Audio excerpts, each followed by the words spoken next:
Modern approach. इससे पहले हमने पढ़ी थी ट्रेडिशनल अप्रोच, अब मॉडर्न अप्रोच। तो वही रूल्स है हमारे कि यहाँ भी हम ये सीखेंगे कि हमें डेबिट किसको करना है, क्रेडिट किसको करना है। तो मॉडर्न अप्रोच में बेटा 5 पार्ट बनाए हैं, 1 2 3 4 5।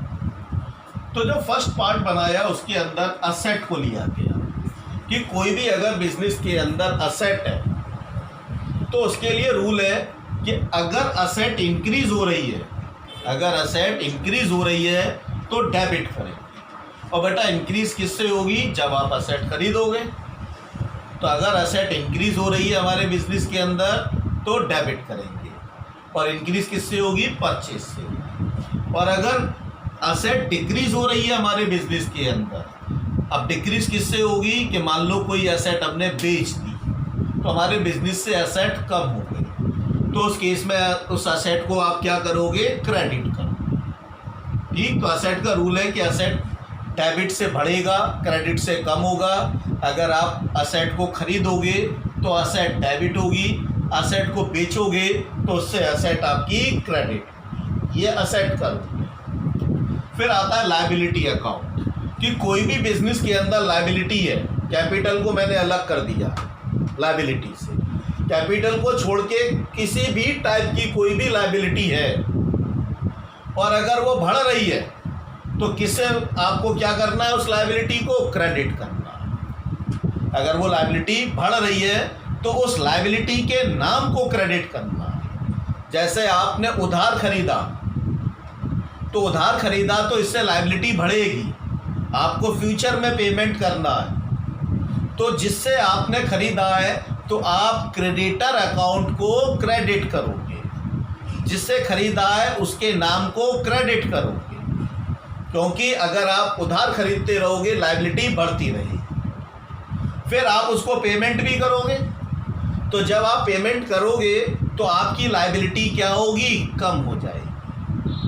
तो जब आप लायबिलिटी कम हो रही हो तो आप क्या करोगे, उसे बेटा डेबिट करो। तो लायबिलिटी, लोन आप ले रहे हो बैंक से या किसी पर्सन से, लायबिलिटी बढ़ रही है, क्रेडिट किया जाएगा। आप लोन का पेमेंट कर रहे हो, लोन आपका कम हो रहा है, लायबिलिटी कम हो रही है, क्रेडिट किया जाएगा। कोई भी लायबिलिटी हो बढ़ रही है तो उसके नाम को क्रेडिट कर दो। और कम किससे होगी लायबिलिटी, सीधा सीधा एक ही आंसर है बेटा कि कोई भी लायबिलिटी पे करने से कम होगी है। आप उसको पे करोगे लायबिलिटी कम हो जाएगी। तो ये लायबिलिटी करो।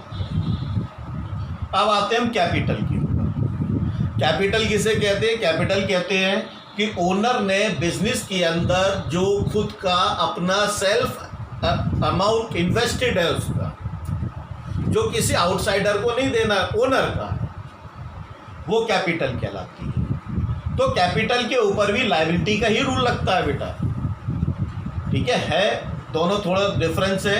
इसमें मैंने आउटसाइड लायबिलिटीज ले ली है, जितनी भी अदर देन बिजनेस है आउटसाइडर्स के।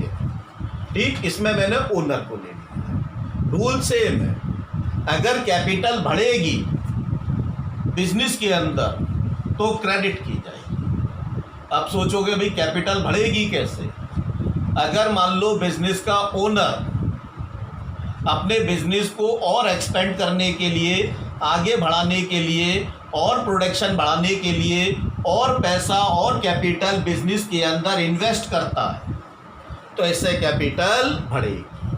तो उस समय आप कैपिटल को क्रेडिट करोगे। क्या करोगे, कैपिटल को क्रेडिट करोगे।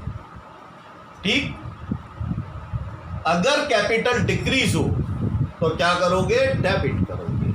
कैपिटल कैसे डिक्रीज होगी भाई, कैपिटल डिक्रीज होगी कि अगर आप पर्सनल यूज़ के लिए पैसा बिजनेस से निकालते रहोगे तो जितना पैसा आप पर्सनल यूज़ के लिए, अपने हाउस होल्ड एक्सपेंसेस के लिए, डोमेस्टिक एक्सपेंसेस के लिए बिजनेस से विड्रॉल करोगे तो इससे आपकी कैपिटल कम हो जाएगी। तो उस केस में आप कैपिटल को क्या करोगे, डेबिट करोगे। अगर आप कैपिटल विड्रॉल कर रहे हो, बिजनेस कैपिटल निकाल रहे हो, तो कैपिटल निकाल लोगे तो कैपिटल बेटा कम होगी, क्या करनी होगी, डेबिट करनी होगी। फोर्थ आता है रेवेन्यू अकाउंट। तो बेटा रेवेन्यू अकाउंट के अंदर हमारी सारी इनकम और हमारा प्रॉफिट आता है। क्या आता है इसके अंदर? इनकम्स और प्रॉफिट्स आते हैं इसके अंदर। ठीक, तो रेवेन्यू अकाउंट जो है क्रेडिट से बढ़ेगा, क्रेडिट से बढ़ेगा और डेबिट से कम होगा। जैसे एग्जांपल, आपने 10,000 रुपीज़ के गुड्स सोल्ड किए, नगद बेचे, तो नगद बेचोगे तो आपके पास रेवेन्यू आएगा। तो जब रेवेन्यू आएगा तो उस केस में आप सेल अकाउंट को क्रेडिट करोगे। जिस चीज़ से रेवेन्यू आ रहा है उस अकाउंट को क्रेडिट किया जाएगा। जैसे आपने कहीं पैसा इन्वेस्ट किया बिजनेस का, वहाँ से आपको इंटरेस्ट मिली है, तो जो इंटरेस्ट आपको मिली है आप उसे क्या करोगे? इंटरेस्ट अकाउंट को क्रेडिट करोगे। ठीक, अब डेबिट करने से बेटा क्या होगी? डिक्रीज हो जाएगी। क्रेडिट से इंक्रीज होती है, तो डेबिट करोगे तो रेवेन्यू अकाउंट क्या होगा बेटा? डेबिट करने से डिक्रीज हो जाएगा। फिर आता है हमारा एक्सपेंस अकाउंट। इसमें खर्चे आते हैं, इसमें लॉस आता है। तो बिजनेस में आप जब भी कोई एक्सपेंस करोगे बिजनेस से रिलेटेड, जैसे आप अपने एम्प्लॉयज़ को सैलरी दे रहे हो, वेजेस दे रहे हो, इलेक्ट्रिसिटी का बिल दे रहे हो, रेंट दे रहे हो, इंटरेस्ट दे रहे हो, खर्चे हो रहे हैं, एक्सपेंस हो रहे हैं, तो आप उस एक्सपेंस के नाम को डेबिट करोगे। जैसे आपने सैलरी दी तो सैलरी अकाउंट डेबिट होगा। आपने इलेक्ट्रिसिटी बिल पे किया, इलेक्ट्रिसिटी अकाउंट डेबिट होगा। और अगर एक्सपेंस आपको एक्सपेंस को डिक्रीज करना है तो बेटा क्या कर दोगे? उसे क्रेडिट कर दोगे। तो बेटा ये 5 है। इसी 5 से सारी जर्नल एंट्री हो जाती है, चाहे वो मॉडर्न हो चाहे वो ट्रेडिशनल हो।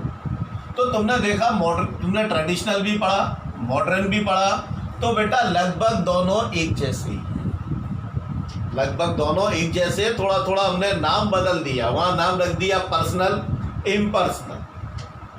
यहाँ पर हमने अलग अलग नाम ले लिया। यहाँ पे हमने एसेट को अलग ले लिया, लायबिलिटी को अलग ले लिया, कैपिटल को अलग ले लिया, रेवेन्यू को अलग ले लिया, एक्सपेंस को अलग ले लिया। लेकिन अगर हम दोनों को कंपैरिजन करें तो दोनों के कंपैरिजन में 95% चीज़ें सेम है। ठीक, तो ये रूट है आपकी मॉडर्न अप्रोच, जिसमें असेट डेबिट से बढ़ेगी, लायबिलिटी क्रेडिट से बढ़ेगी, कैपिटल अकाउंट क्रेडिट से बढ़ेगा, रेवेन्यू अकाउंट क्रेडिट से बढ़ेगा, एक्सपेंस डेबिट हो जाएगी। ठीक, वैसे ही अगर आप असेट को बेच रहे हो, असेट कम होगी तो आप असेट को क्या करोगे? डेबिट करोगे।